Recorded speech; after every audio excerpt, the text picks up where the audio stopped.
Ya Arhamar Rahimin, irhamna.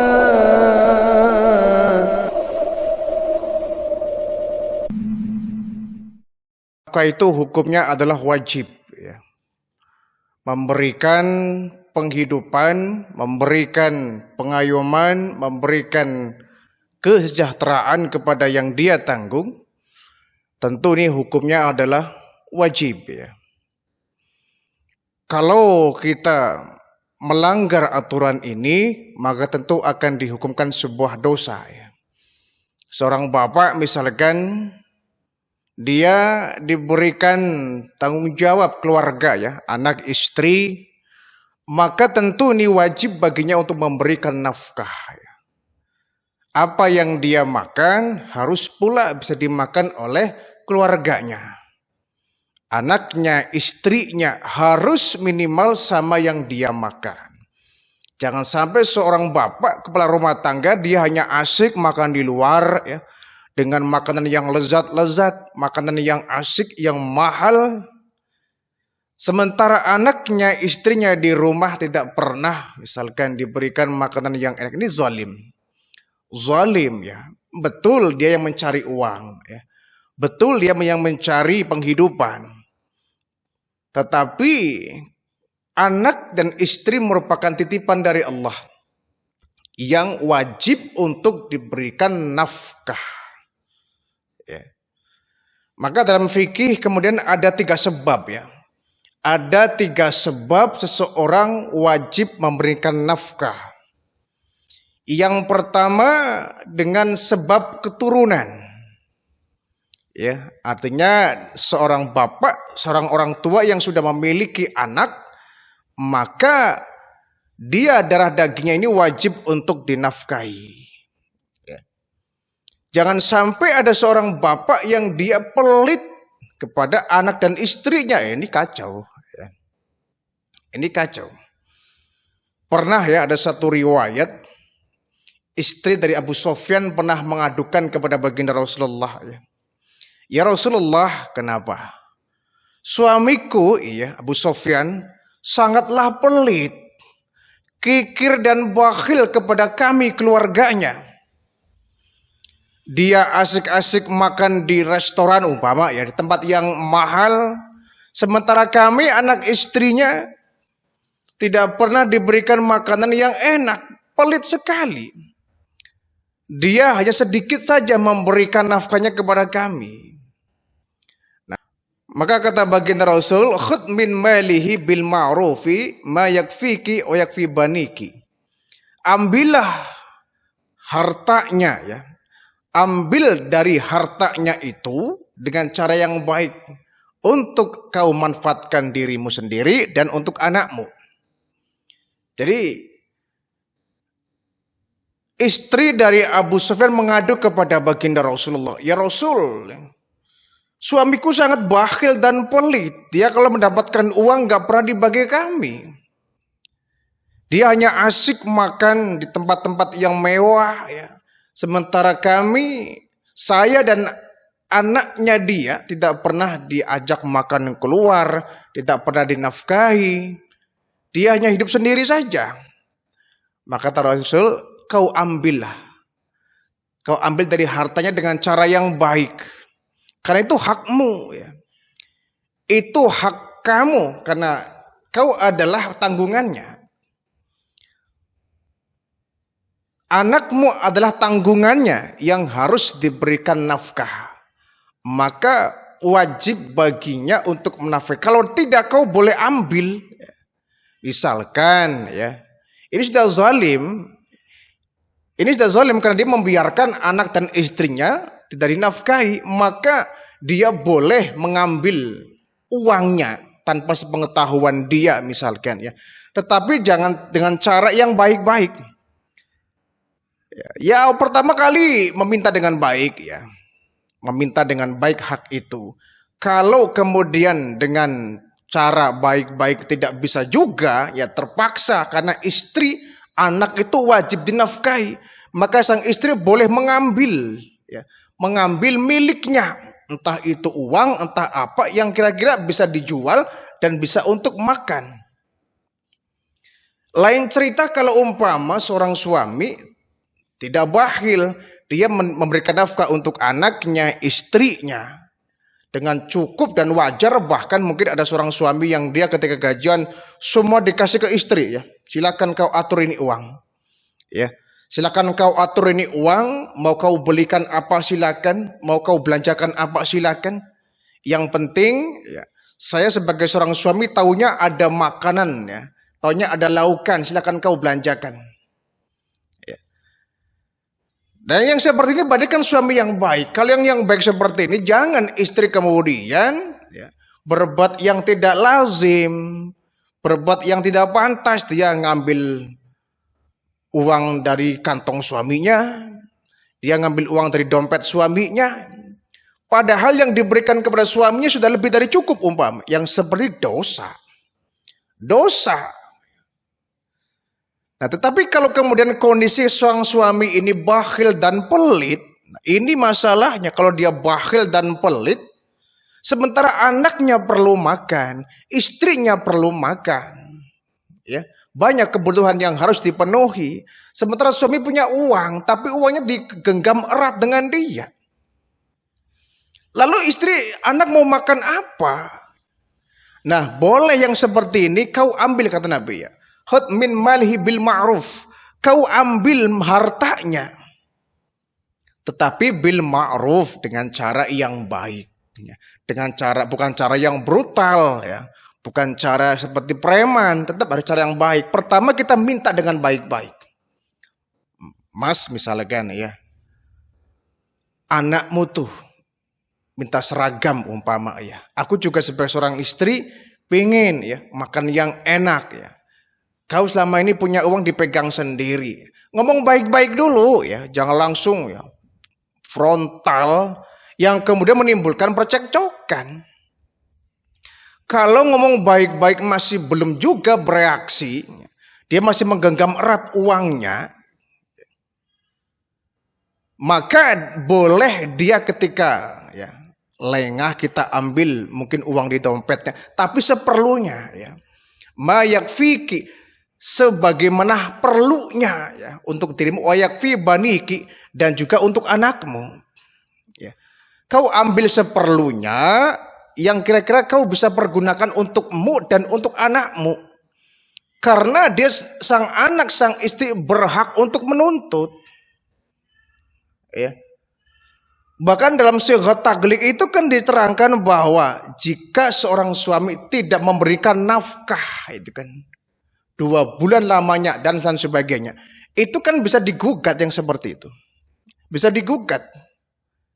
Ya, karena ketika seorang laki-laki mengambil seorang perempuan dari orang tuanya, ya, untuk dinikahkan, maka detik itu pula lepaslah kewajiban orang tua terhadap istri kita.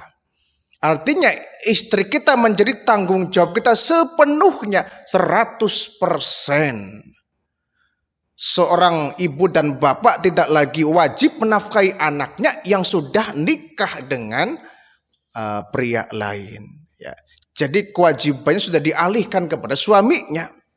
Maka betul kalau kemudian kewajiban istri taatnya kepada suami ranking 1, ya. Walaupun seorang anak itu dia dibesarkan oleh orang tuanya dari kecil misalkan, tapi saat dia punya suami, karena haknya sudah diambil oleh sang suami, maka kewajiban pertama sang istri adalah bakti kepada seorang suami. Yang pertama, yang kedua baru ke kedua orang tuanya, ya. Maka pincang kalau kemudian seorang istri wajib taat kepada suami, bahkan menempatkan di ranking yang pertama, tapi haknya untuk dinafkahi tidak diberikan. Ini kan zalim, ya. Jangan sampai seorang suami hanya menuntut haknya untuk ditaati oleh istrinya. Saya suami, ya, ranking pertama saya, ya. Kau main ke rumah orang tamu tanpa izin saya, dosa kamu itu. Saya adalah raja buat kamu dan kamu harus taat kepadaku. Ya betul. Betul sekali itu. Tetapi di samping itu ada kewajiban kita sebagai seorang suami untuk memberikan nafkah kepada anak dan istrinya, ya. Itu seorang bapak wajib memberikan nafkah kepada anaknya sebagai keturunannya. Ya, zalim kalau seorang bapak kemudian dia tidak memberikan nafkah kepada anaknya. Kenapa? Tidak ada bekas anak. Kalau bekas istri iya. Jadi kalau seorang suami, ya, suami istri dia sudah menikah dan memiliki anak, kemudian dia cerai, talak, ya, sang suami tidak lagi berkewajiban, ya, untuk menafkahi istrinya, tapi dia masih berkewajiban untuk menafkahi anaknya.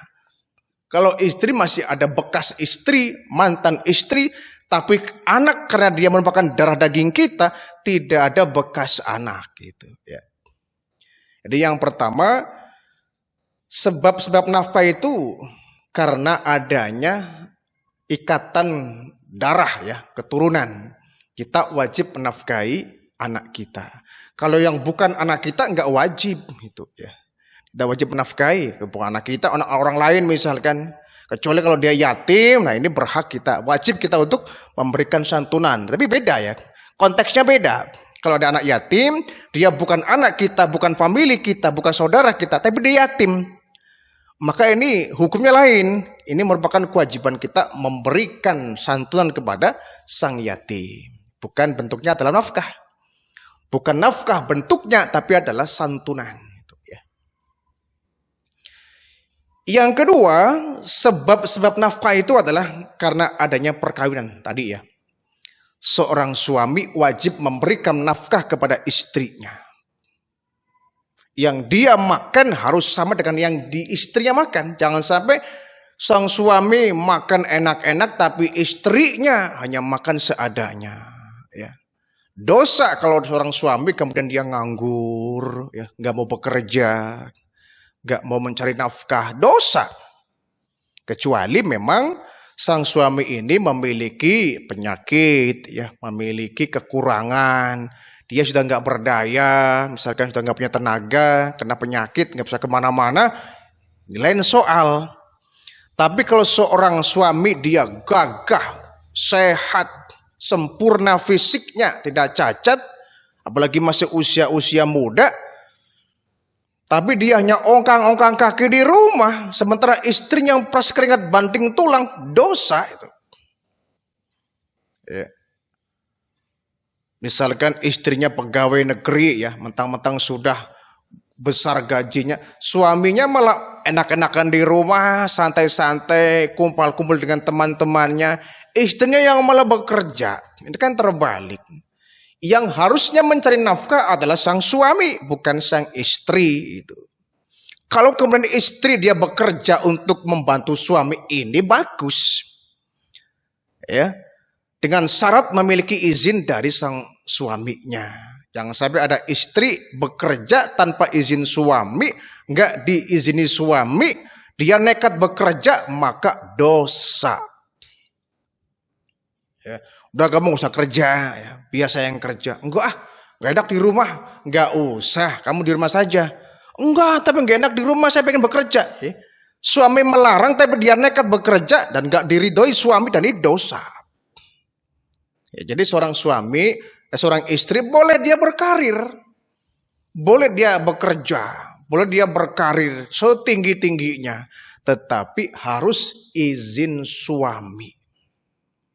Biarpun misalkan suaminya ini pegawai kecil, ya, atau misalkan suaminya dia buruh, ya, istrinya pendidikannya tinggi, ya, S1, S2, S3 umpama, tapi bekerjanya istri harus tetap izin suami. Jangan nyelonong, jangan kurang ajar. Suami saya mah orang biasa, orang jelata, rendah pendidikannya. Saya kan tinggi, udah aja bekerja tuh ngapain izin suami? Dia mah paling kerja apa sih? Buruh. Itu nggak boleh. Suami harus menjadi orang yang dia hormati. Ya. Harus menjadi orang yang dia hormati. Tanpa izin suami, maka akan menjadi sebuah dosa. Ya.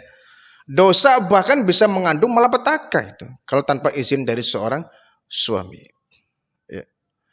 Nah, kemudian karena wajib nafkahnya itu karena ikatan perkawinan, tadi saya katakan bahwa ketika seorang laki-laki sudah mengambil hak seorang perempuan dari orang tuanya, detik itu pula dia wajib menafkahi. Nah, kemudian dia talak, dia cerai, maka detik itu pula putuslah kewajiban seorang suami untuk menafkahi istrinya kalau dia belum punya anak. Kalau dia sudah punya anak, maka kewajiban nafkah ini larinya kepada anak gitu. Larinya kepada anak. Jangan sampai ada istri yang sudah ditalak suaminya, dia nuntut untuk diberikan nafkah, kacau. Sudah tidak ada kewajiban memberikan nafkah kalau sudah terputus dengan cerai. Anaknya ada, maka sang suami dia berkewajiban nafkahnya kepada sang anak, bukan yang istrinya itu. Ya, kalau kemudian sang ibunya minta hak kepada anaknya, itu nggak boleh. Itu nggak boleh, itu dosa. Ya. Karena apa? Itu hak dari anaknya, bukan istrinya. Ya. Kalau istrinya sudah cerai dengan suaminya, maka dia nggak berhak lagi memakan nafkah dari sang bapaknya kepada sang anaknya itu. Ya kalau meminta boleh, itu pun sekedarnya jangan sampai memaksa ya. Ya, jangan sama itu hak anaknya, bukan hak dianya. Dia sudah gak ada hubungan dengan sang suaminya, sudah cerai, sudah talak, sudah putus, tidak ada hubungan lagi yang namanya nafkah. Ya, apalagi kalau seorang istri ini sudah punya suami baru, ya harus ke suami yang barunya dong minta nafkahnya, jangan ke suami yang lama, itu kan. Suami yang barunya nganggur, ya nggak peduli. Ya. Nggak ada urusan mau suaminya nganggur mau enggak. Yang penting kalau sudah dia cerai dan nikah dengan laki-laki lain, maka suami barunya itulah yang wajib memberikan nafkah kepada anaknya. Nah kalau kemudian dia nikah, siapakah yang paling berhak nafkahi anaknya? Ya suami lamanya. Karena dia darah dagingnya, ini yang menyebabkan orang kemudian wajib memberikan nafkah. Adapun suami barunya atau bapak tirinya, sebetulnya nggak ada kewajiban, ya. Yang wajib betul adalah bapak kandungnya itu, bapak kandungnya. Tetapi karena sang ibunya merupakan istrinya, maka kalau dia masih kecil ya tetap dia merupakan anak, walaupun anak tiri, tapi tetap seorang suami dia karena sudah diikat dengan pernikahan ya tetap harus memberikan nafkah kepada anak tirinya. Tapi secara hubungan kerabat, hubungan darah, hubungan keluarga, yang wajib nomor satu memberikan nafkah kepada anaknya adalah bapak kandungnya. Ya. Makanya kalau dia perempuan, ya, kalau dia seorang perempuan, anaknya ketika menikah yang jadi wali ya harus bapak kandungnya, bukan bapak tirinya. Bapak kandungnya yang wajib memberikan nafkah dan wajib untuk menikahkan kalau dia anaknya perempuan. Jadi nafkah ini memang suatu yang kadang-kadang orang nggak begitu paham ya. Ketika sudah cerai maka selesailah di situ kewajiban nafkah dari seorang suami kepada sang istrinya itu. Yang ketiga, sebab nafkah karena dia memiliki binatang ya. Ini juga tapi nafkahnya memang bentuknya beda, tidak seperti nafkah kepada orang ya. Artinya ketika seorang memiliki hewan, binatang ya, yang dia pelihara di rumahnya, maka baginya wajib untuk memberikan makan walaupun itu binatang. Ya. Walaupun hewan tapi tetap kita berkewajiban memberikan makan, apalagi itu hewan menjadi ya peliharaan kita. Dulu ada satu riwayat ya, ada seorang perempuan yang sampai dia masuk neraka. Dalam sebuah hadis diceritakan ya, ada seorang perempuan yang dia sampai masuk neraka gara-gara dia menyekap kucing. Kucing peliharaannya disekap di kamar sampai mati. Ini perempuan sampai masuk ke neraka itu. Dia sudah menghalang-halangi. Kalau dia nggak mau memberikan makan kepada kucingnya, ya lepas. Biar dia kucing itu mencari makan sendiri. Ini nggak dilepas, disekap di kamar sampai mati, maka hukumnya dosa. Ya, kita memelihara burung nih di sangkar ya. Kita jangan hanya menikmati suaranya saja, tapi kita harus memberikan makan. Kalau tidak dosa. Kita sudah berbuat zalim kepada hewan. Kalau nggak mau beri makan, ya mending dilepas itu. Biar si burung itu bisa berterbang mencari makan sendiri. Ini dilepas tidak, dikasih makan tidak, mati dosa. Ya. Kita sudah menyiksa hewan. Ya. Tadi seorang perempuan di zaman baginda Rasul, ya, sampai divonis masuk neraka, ya, karena dia menyekap kucingnya sampai tidak bisa makan, tidak bisa minum, akhirnya mati. Tadi ini merupakan perbuatan yang sangat besar dosanya. Kewajibannya sama seperti kita memberi nafkah kepada anak kita, kepada istri kita, walaupun mungkin bentuknya berbeda ya, antara kita memberi nafkah kepada anak kita dengan istri kita, dengan kita memberi makan kepada hewan tentu beda. Ya, karena ya beda, hewan dengan manusia tentu beda dong. Ya. Jangan sampai kita menyamakan orang dengan hewan. Ya, setidaknya kalau kita memberikan makan kepada manusia, ya perlakuannya beda, ya, lebih istimewa. Ya.